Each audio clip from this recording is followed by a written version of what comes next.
Hey, what's up, everyone? Doing a rear oxygen sensor on a 2019 Honda Insight. It's right here. It's the last O2 sensor in the exhaust.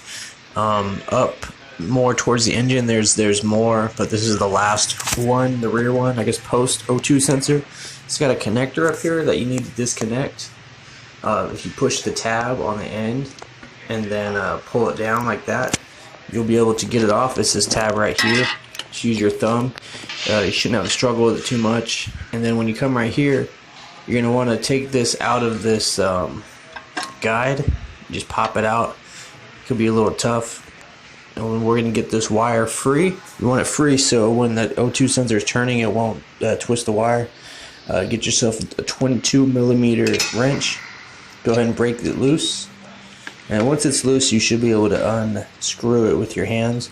Make sure the car's not hot. Don't burn yourself on this. Take it out. Mine had a little rat chewed on it right there.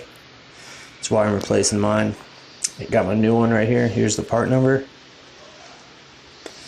They come with a little bit of grease on the threads, so you shouldn't put any grease on it because if it gets on the sensor itself, it could damage it.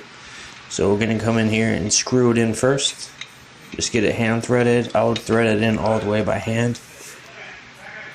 Be careful for the wires. Don't let the wires get all twisted up. They're kind of, I feel like wires on O2 sensors are kind of fragile. But once you get it hand tightened in, get yourself a 22 millimeter and snug it down. You don't got to go mega tight on this. Just get it like snug and then maybe like a quarter turn after snug.